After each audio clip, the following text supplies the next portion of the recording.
Welcome to Covered, a health insurance podcast by the Montana and Mountain Health Co-op. Purchasing health insurance can be complicated, expensive, and downright intimidating. We're the world's first podcast designed specifically for you, the individual, family, or business looking to make the important decision on quality health insurance, told through the stories of our members and insurance experts.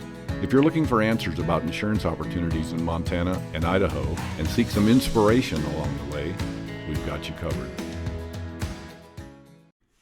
Just like that, we're live with Audree Kilbey. Audree, welcome to Covered the podcast.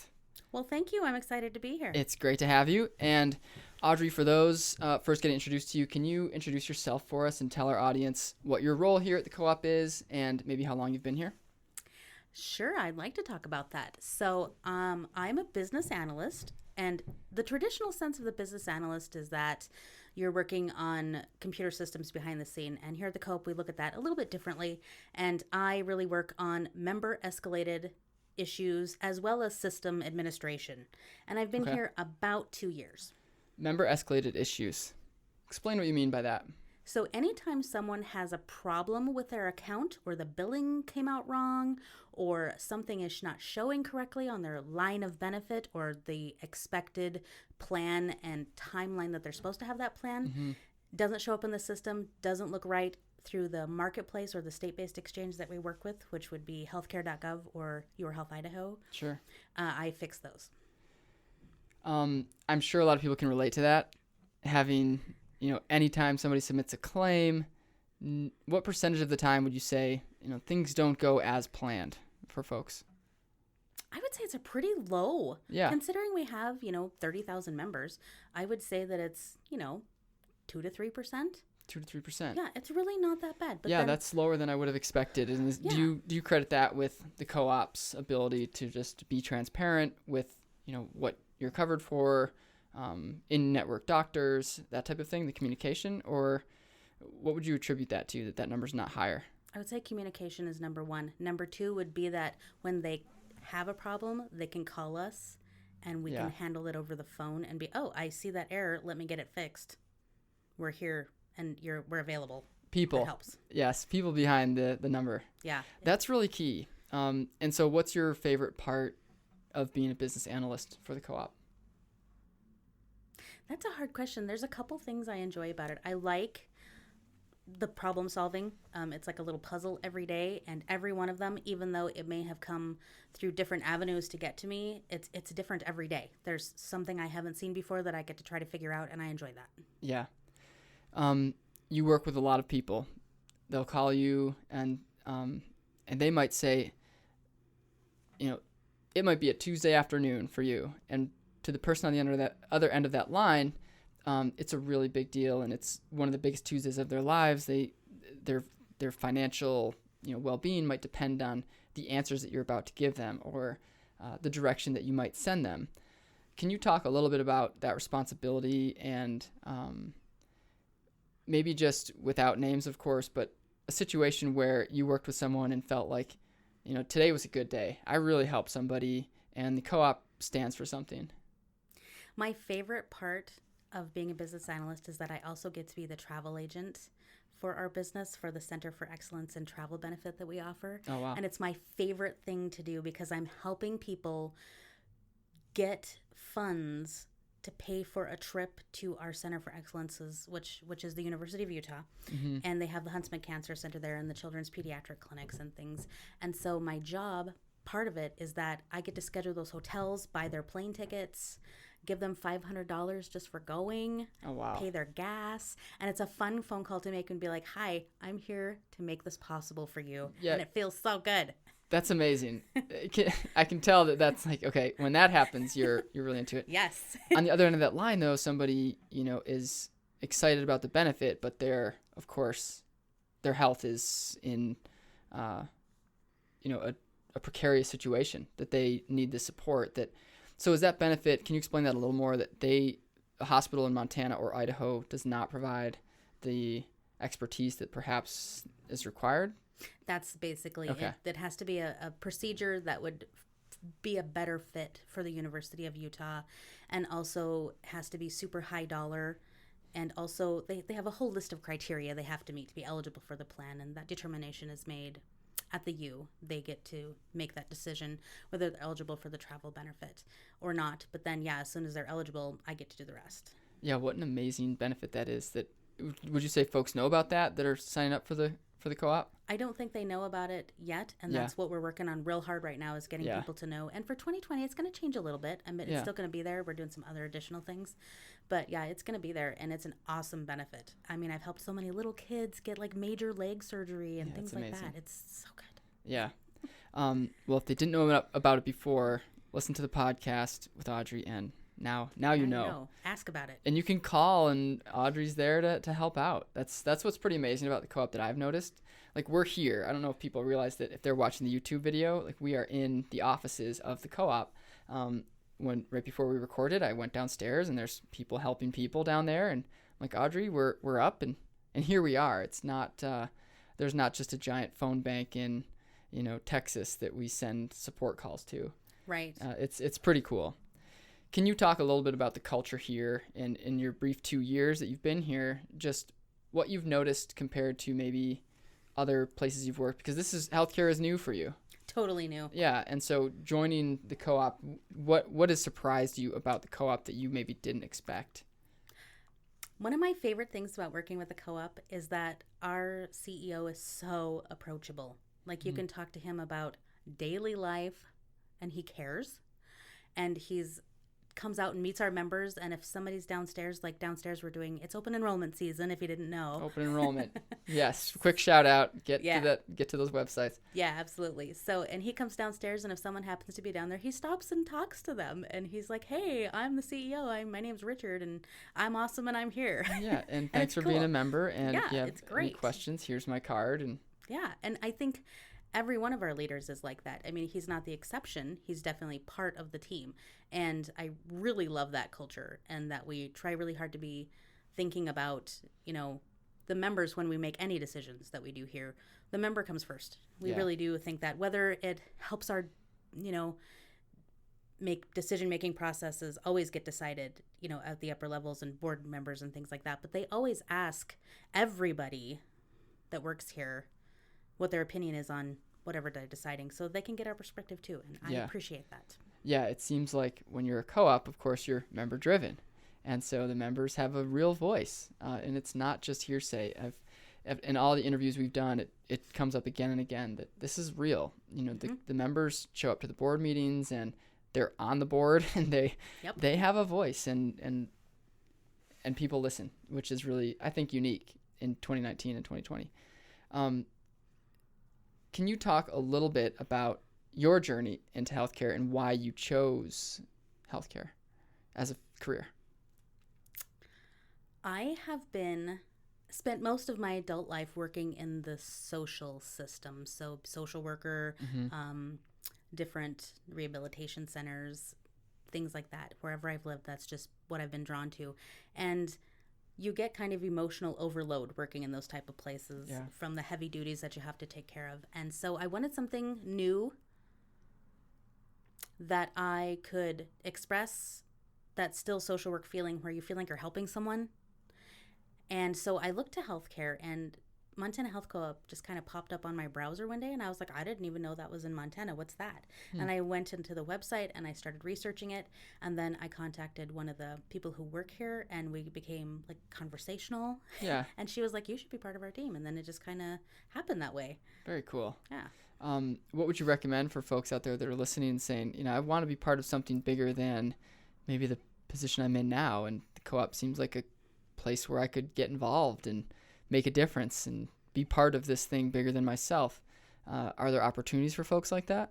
Occasionally opportunities come up. I mean, we're always looking to, I think because I'm going to rephrase that and say that I think as a small company, and we're trying not to get huge, that we have a limitless potential of where we could specialize. Right. Like, we could bring anything that we currently outsource for vendors in-house and be the experts in that area. I mean, we're kind of don't have a ceiling at the moment. So anytime, it's a fun place to be. Absolutely. And I think that just calling us and talking to our leadership, and maybe come to the board meetings, be like, hey, have you guys thought about this as a good way to get the idea out there, and heck, you never know, you might get you a job. Right. There you go. When you talk about sort of the limitless potential, can you talk to our members out there that maybe don't know where to start, that they are maybe underinsured, or they're 25 and they're turning 26, or they have a family and they're adding to the family and they just need someone to talk to about, like, I feel like I'm paying a lot for health insurance. What are my options? How does co-op make a difference? What advice would you have for somebody like that? Do you talk to people in those situations from time to time? Every day we talk to somebody who has no idea what they're doing about insurance, doesn't know the words, doesn't know what to ask, doesn't know where to go. I mean, there's a myriad of things that come up daily. And even though we work for the co-op, we can still make recommendations to get the best coverage that you need. It's not maybe about making sure that you sign up with us, which is important, that we want the business, but it's also important that we take care of people. And if the better way for them to do something is to, look at other options, then we definitely will talk about that. And they get to make the ultimate decision, of course. But you can always call and talk to us, and we'll walk you through any of the situation that you have coming up. I mean, we get strange questions all the time. Yeah. Today, for example, I had someone call and ask me if they went overseas, would they still be covered by MHC? And the answer is yes. Yeah. But it's going to be expensive. But if something happens, explain that, yeah, here's how that works. Yeah. Right. And those are good questions to ask and call and get the answers to. Yeah. Open enrollment's happening now. If for those listening in November or December of 2019, by December 15th, I suppose. Or sorry, 2019. Did I say 2015? 2019. That's okay. And December 16th for Idaho. December 16th for Idaho. What advice would you have for people? Get started early. I'm sure we see a lot of people logging in the last week. Yes. And hey, if you're listening, if health insurance is something you have questions about, even if you have health insurance now through somebody else, but just want to explore options with the co-op, reach out, give us a call, hop on the website, check it out. Yeah, I also recommend if you're in Idaho and you're looking to get that advanced payment tax credit, the subsidy, whatever you want to call it. Yeah. Definitely get that done. You get have that to ball call. rolling. You have to call and make sure you got that done before we can help you. So good. Get that ball rolling. Get that ball rolling. Call Audrey. Don't call Audrey. Don't call Audrey. Email Audrey. Text Audrey. All right. Get online. Audrey, changing gears a little bit, you mentioned in our pre-interview questionnaire that you have some unique hobbies that you enjoy. Can you divulge what you're passionate about? Okay, so to be perfectly honest, I wasn't sure if I should make something up and be like, I like origami. No, this is about the people of the co-op. So the truth is, I'm a professional nerd. My family and all of our friends, well, maybe they're not quite as good as our family, but they're okay. We help them. We are a large piece of a cosplay group that specializes in Star Wars costumes. Amazing. This is unbelievable. Yes. My husband is the president of the club. He was just voted in this year. And we travel around the United States, being invited to different comic conventions on how to build armor. This is incredible. On how to professionally build your costume so that you look like you walked off the movie set. Around the United States. Going States. And teaching people how to do this. Yeah. That's really neat. It's a weird hobby, but you know what? The reason we chose it is because we know that there are a lot of strange things that our kids are going to have to deal with. And some ugly things that they're going to have to grow up just knowing about because it's the world. And we wanted to raise them around magic and fun and superheroes and fun things. And this was a real easy door to step into because my kids love Star Wars. And I remember the movies came out when I was a little kid. Yes. And today they're still coming out with new ones. In fact, like there's a new one coming out today. Really? Yes. I didn't even know this. Is this the Han Solo one? No, it's The Mandalorian on Disney+. I should know this. And that is specifically what we do as Mandalorian costumes. Okay. So it's super important to us. But you're here recording a podcast on this all-important day. Instead of watching Disney+ at home. Luckily, there's some clouds in the sky. You can rush home, fire up the Disney+. That's right. Cool. That's so cool. So how long have you been doing this? About 5 years. 5 years? Professionally. Great. Before that, we were learning and met with some people in Georgia who are professionals in the business build costumes for the movies, and we've met a lot of really, really cool people, really famous people, and just hung out for like hours at like dinner and Oh, wow. like not like, you know, like when you go to Comic-Cons, you have to like pay to see them, and like Yeah, you right. can do that, but like that's not very fun. But we actually get to like meet the people, and they come to us to ask questions, be like, how did you build this? How did And this yeah, work? yeah. The experts in the cool. field. That's cool to be like the hub of a, you know, It's of pretty a cool. network. That's really neat. Well, And- thank you for sharing that and Yeah. not saying something lame like origami. Right? Audrey, you could, for those of you who practice origami out there, disclaimer, It's okay. it's okay. We think cool. that's cool too. And Audrey, how can people find out more about you, and if they have questions, how can they get in touch with you? Can we put some info in the show notes maybe for how to get in touch with you if they That'd have be questions fine. about Montana or Idaho health Yeah. insurance?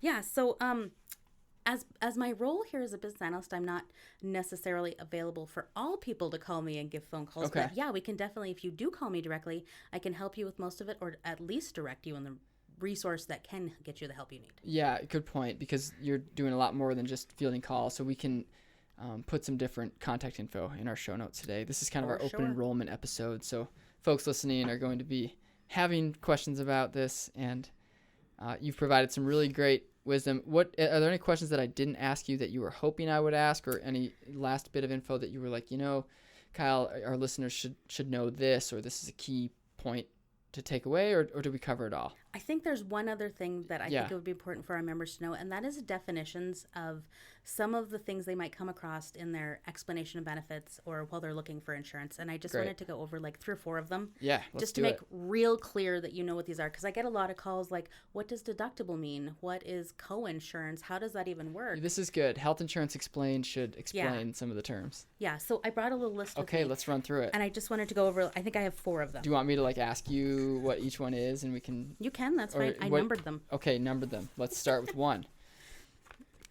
Audrey, I got a note saying I need a copy of copay. Sorry, I thought I'm reading this wrong. We're live here. Copay or copayment. What's that all about? So the copay is, in our contract with providers, we have decided that this amount of money, your copayment, will help us keep your costs low. And so we have you pay this amount to the provider that you want to see as part of seeing that doctor. Those copayments do go towards your deductible Yep. and eventually your out-of-pocket maximum. Let's give a real-world example. I go in. I think I broke my finger playing softball. I go to the doctor the next day, a bone and joint place, and they take a look. They do a quick X-ray. I'm like, it's just a really bad sprain. I go and talk with the front desk person, and then we start having discussions about co-payments, and I'm confused. What might that look like for me? So, for example, if you were on one of our plans, you would pay a specialist office pay to go see a bone and joint person. Generally, they're considered a specialist. Okay. So you're going to pay a little bit higher copay. It'll be about, for example, on a bronze plan, it would be like a $60 copay. $60. Yep. Okay. And then what happens is that doctor goes, okay, thanks for the copay. And then they, for example, send us a bill. And we say, oh, you haven't met your deductible, which is number 2. Deductible. Okay. And deductible. Deductible is the amount you have to pay out of your pocket before we start paying some of your claims and benefits for you. Yep. I feel like a visual is really helpful here. Yep. It's almost like Kalispell Creamery for those of you in Montana. There's the cream on top. It's like your deductible is the cream on top, although it's not as fun as like the chocolate milk cream. Not even close. So then you use up the cream, but then you have 90% of it is regular milk. 90% of it is covered, but your deductible is that first 10%. So if we're going to look at it like a bottle of cream, so the top is the fatty butter. Right. The second layer would be the whey and then the milk. Yeah. Okay. So the top butter portion would be the deductible you have to meet. The second part, the whey part, would be the co-insurance, meaning the time between you've met your deductible going into your out-of-pocket maximum, and the milk would be your out-of-pocket maximum. Got it. So kind of like you have to pay those 3 things kind of in that way before it goes into it. Yeah. The second most important definition I can think of is balance billing. People get so scared when they hear that word balance billing. And an example of that would be You went to a doctor. Let's say you live in Montana and you went to Washington and you got into a car accident and you go to the ER. Well, we're going to pay that ER as if it was in network because you're in an emergency situation. Right. But the federal government says we can only pay $300 for this broken leg. That is the set rate. That's all we're allowed to pay.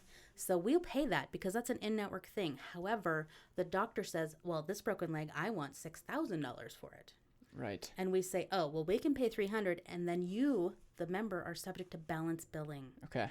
For the rest of that. So you'll owe the rest of that. So that's why it's really important to check your networks and make sure your doctor's in network and that you're looking to our provider network for and that's those. Pretty standard across health insurance plans. It is. It is. Let's talk coinsurance. Or So you kind of did just yep. talk about the coinsurance.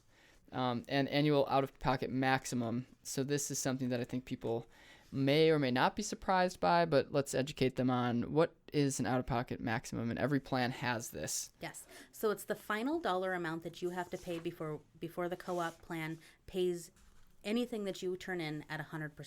So for the milk bottle example, the butter is the deductible, the whey is the co-insurance, the milk is the annual maximum out-of-pocket, or what we call in the business the MOOP. The MOOP. The MOOP. All right. What a silly Hopefully word. you don't have to get into the MOOP, but Right? if you do, yeah. But yeah, so once you meet that maximum out of pocket or annual maximum out of pocket, you're done paying. You don't pay anymore for the rest of the year. Okay. We pay all of it. Everything above and beyond that is covered by the co-op. What is an average? Of covered benefits, right? Of covered benefits, right. What's an average? 6,500? 6,500, okay. Is So the most popular somebody, plan. yeah, okay. That means if you got into a really bad accident and you're on one of those high deductible, high maximum out of pocket plans, you're going to pay $6,000 for whatever you had happen, and then we're going to pay the rest of it. So really, when you look at your $50,000 bill, for your car accident and surgery and all that stuff, you're paying a very minimal portion of it in the end. Okay. Audree, this has been highly informative. That last part was really great, so thanks for covering those. I think that's helpful for all of our listeners to hear. It's just, here are the nuts and bolts, here's the definitions that you're going to hear. Don't get confused, get educated, and we really appreciate that. So thank you very much. You've been a great guest. Thanks. This is us signing off from the Mountain Health Co-op.